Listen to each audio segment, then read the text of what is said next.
hankali masu farfadiya masu fitsarin kwance da masu mahushan kwaya cikin 'ya'yanmu mun ɗauko likitoci daga Sokoto. Sorry, we have been working on taking care of the mentally sick persons, those children who are urinating in the night, those who are taking drugs, and those with epilepsies. We engage about 4 doctors every 2 weeks to come here and look after the patients. We have patients all over the state. We have now registered almost 7,000 patients. At the moment, 5,000 are in our register. The rest, we are taking care of them on temporary basis because we have not registered them yet. Because the money the governor is giving us is not only used for the mentally sick, we are using them for those who have got who are not able to take care of themselves, like those who are the needy, the sick, and even those with the so we carry on. So now, if you wouldn't mind, I will take you around to see those affected persons. Bismillahirrahmanirrahim.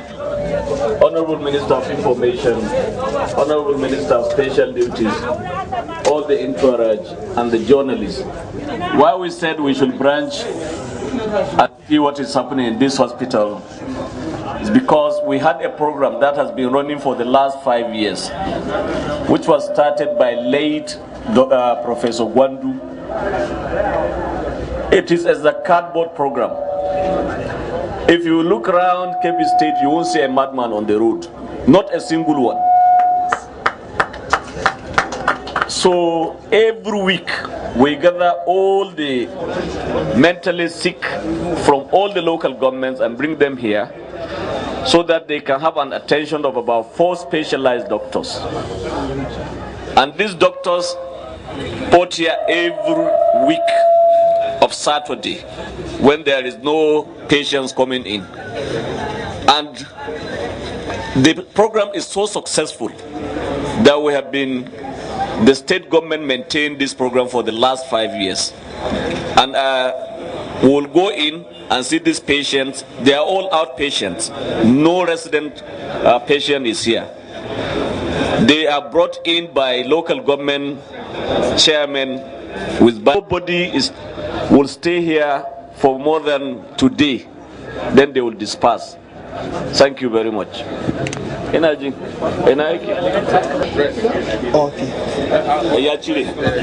Sorry. I am Dr. Ismail Shamsuddin. Good morning, ladies and gentlemen. Good morning, ladies and gentlemen. All protocols duly observed. I'm Dr. Ismail Shamsuddin, one of the visiting doctors to Zauro. So I don't know this program. Actually, a little bit about the program. Actually, it started 3 years ago, and 5 years ago, and since the program started, actually I'm a staff of Federal Neuropsychiatric Hospital, Quarry, and since the program started 5 years ago, it has helped a long way in reducing the amount of patients we actually see in Quarry. And it not only that, because some of this, it has also helped to enlighten these people around on, because most of these people believe on spiritual causes to some of their illnesses. And due to the enlightenment program carried out by the Zakat board, it has helped in enlightening them on various causes of some, and not only that, the government has actually helped in financing the drugs that they use. The drugs are not quite common. Yes, and mobilizing them, bringing them from their various local governments to this place and even taking them back. So I don't know if you have any question concerning Since most of these patients are from local government, is there any commitment from the chairman of local government? Financial commitment? You see, local government chairman, my name is Muhammad Kwedo, chairman for Zakah and Sadaka board. The former accountant general, sir. You see, local government provides 100,000 every month to our Zakah committee at local government headquarters. They are the committee who are transporting these sick people here free of charge. We here are providing them with medicine free and doctors' attention. So this is what we do here. I'm happy to say that Honorable our governor promised some of the lunch for those sick people. If you see them there, you will see that definitely they are needed. Not only sick, they need attention. Sometimes here, they come here, I only give them water. And you know, a sick person needs some food before he takes medicine. So, my Girma Governor, we hope, as you promised, you will.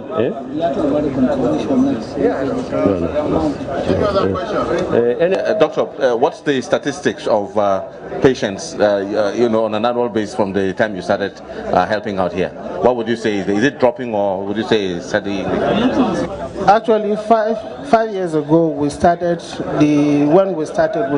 with quite a few hundreds, but now we are seeing about close to 4,000 patients, the total patient, and due to the enlightenment program carried out by the various local government, the number is actually increasing every year, and per year we normally see over 1,000 new patients every year in addition. Yeah. I'm sorry, there is a question here. Wait. Huh? Do you transfer cases as during other places? No, you see, if we have patients whom we need to send to Sokoto, we normally provide their transport, the money which will take care of them staying in Sokoto for better treatment. We have consultants there who are even more experienced than so we refer them to Sokoto. Madam, this is a program. Quarterly, we give the Zakat board about 50 million. There are also individuals who are supposed to pay. It's like tithe. The individuals pay the Zakat. So we are mobilizing people to bring it. Then we have a social service also in the state provided by contractors who had contract. We remove certain amount. So we have a lot of programs that go with this. And we are trying to merge Zakat board with social security office, which has also funds that run into millions. So it is a well-organized system. Included here. They come from their houses and go back. And I was telling the minister 2 days ago, most of these cases are stress, more especially with women who are married. So we try as much as possible to remove the stress. And in some cases, you find them going back into their businesses. Honestly speaking, if you go in and ask them, some of them are okay now, and they have gone back to their marriages, they have gone back to their businesses. So the stress plays a lot in most of these cases. Distribution from local government. How come the patient here sometimes drink water? No, that's what you say. You say when you see them, they are needy. Throughout some day, they drink water only. What I said, we could not be able to provide them with lunch, but they come with their own resources to eat if they want to eat. If you go to the hospital, generally in Nigeria, no hospital provides food for you, for the patient. So it's equally the same thing here. Your Excellency, I think the most important thing here is for people to understand this program is an outpatient program. People come from outside, they are treated, they go back. So the question of providing food is just a request by the committee so that it can enhance their, their being here, their well-being. And the issue of other facilities, quite honestly, it is not impossible. But what we have seen here, and what I have even commended the management of this place for these trees that you have seen. If you go to other places, you don't see these trees planted. People are not. We are trying as much as possible to enlighten people, encourage people to plant trees. Thank you. Ibrahim Aliu, the Deputy Governor. Well, Your Excellency, Governor Dakingari, the Deputy Governor, my brother, the Minister of Special Duties, distinguished ladies and gentlemen. 2 days ago, when we were driving, I think back into town from Agongo, the governor said I should carefully be looking at the streets of Birnin Kebbi. I will hardly see any mentally unhealthy person on the street. And I have been observing, I've discovered so far since we've been going about, we've not seen any mental person on the street. And I asked him, what is the magic? Is it that in KEBBI there is no mental ill health? He said no, that he started a program to, mobilize and take away from the streets all people who are mentally ill and provide services for them. And that's been going on for about 5 years. It was started by late Professor Gwandu, and that he found that a number of these people actually get well and are returning back to their businesses and their homes. And I asked him, how do you do it? He said, well, they do it as outpatient. They don't keep them here permanently, but they bring them routinely, weekly, to give them drugs. They come with their relations and are supported by the local governments to transport them to this center where they are treated. Now, for me, a new program is something that will evolve, will change as circumstances permit. But what is instructive is the fact that someone here is looking at people who are mentally ill. If you go to all the streets of Nigeria, you see people on the street, people who are mentally ill. Some are run over by vehicles. Indeed, they also constitute a hazard to other citizens who are healthy. And we don't seem to worry about these people. We just leave them on the street. So here we have an example of a state government that is now saying, look, these people are human beings and we can look after them. So I think for me,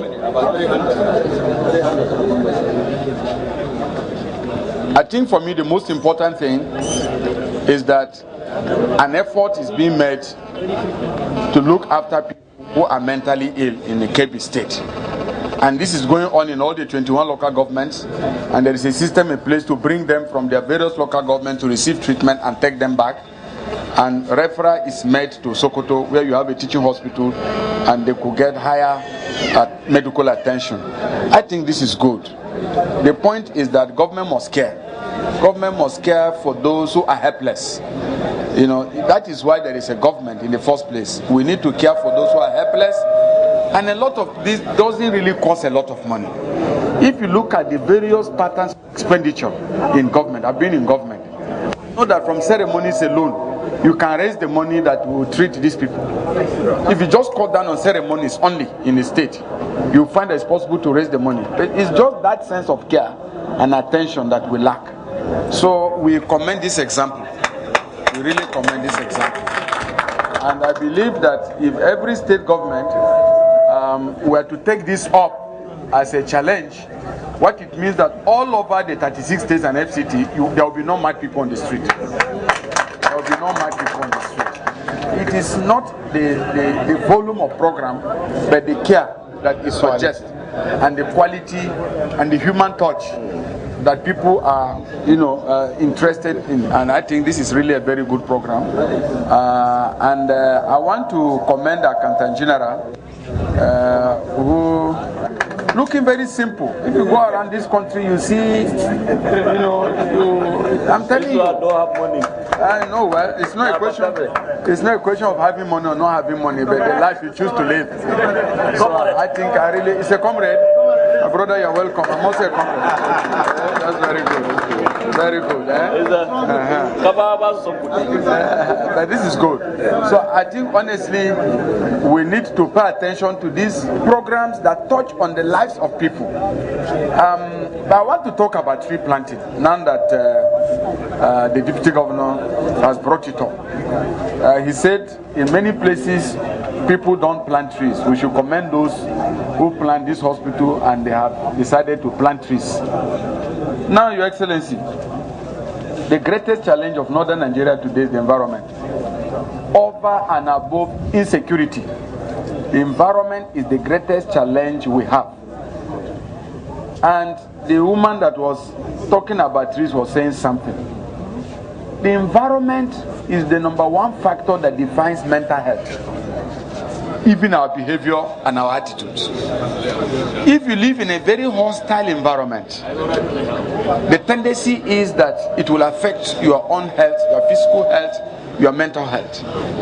And the thing in the environment that gives us normal life is trees, green environment. Now in the north today, the desert is really, really threatening life and systems. And we have simply proceeded as if nothing matters. Some of the wars that are going on in north central Nigeria are environment wars, because grazers are moving down south, because as we fly through to Sokoto, to KEBBI, we see that there is no grass, for example, to graze animals in this season. And the truth is because the desert has made this environment impossible for grazers, and they have to keep moving to where they can find grass for animals. And that in itself brings about conflicts between them and people who farm. It's a natural conflict, you know, which is brought by occupational hazards. And I believe if the state governments working together with the federal government, let us target the restoration of the environment in northern Nigeria as our priority for the next 10 years. Now, all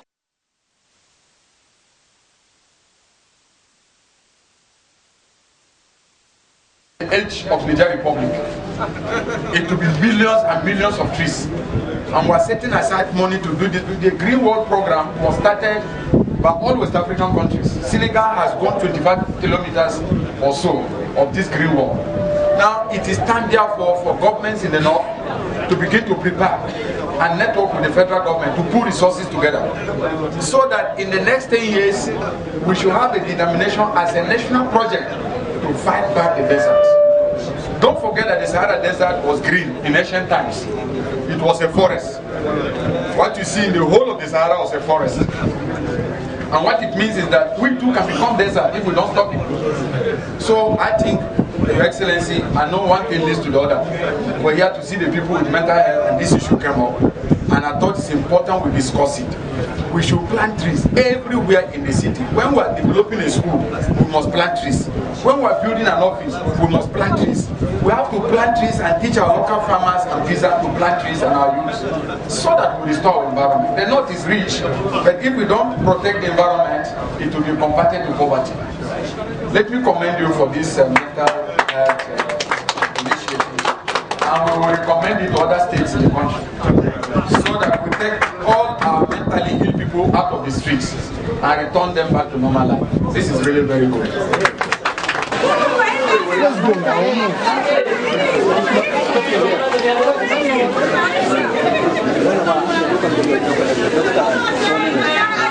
What do you do? How are you? What is your name?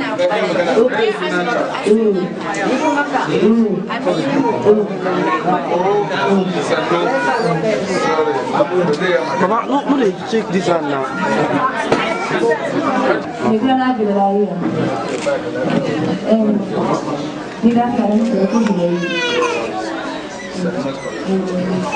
Where are the other ones? Okay.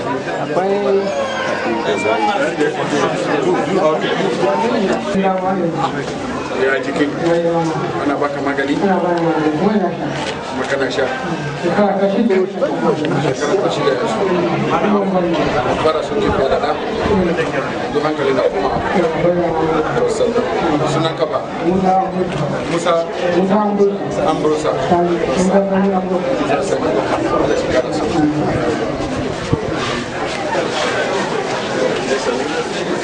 How are you?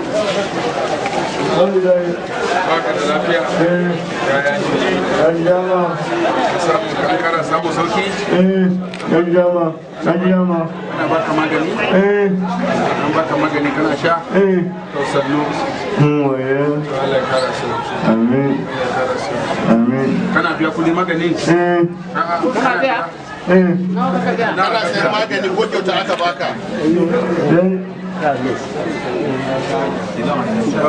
Cewa kai kana sayan magani ko kyauta aka baka magani? Kyauta aka bani. Kyauta aka baka ko? Baka biya ba. Biya kuma ba. Alhaji kai wai kawai. Alhaji dama. Kai sunanka? Yakubu. Yakubu. Kai ba biya. How are you? Baka ji ba. To sani.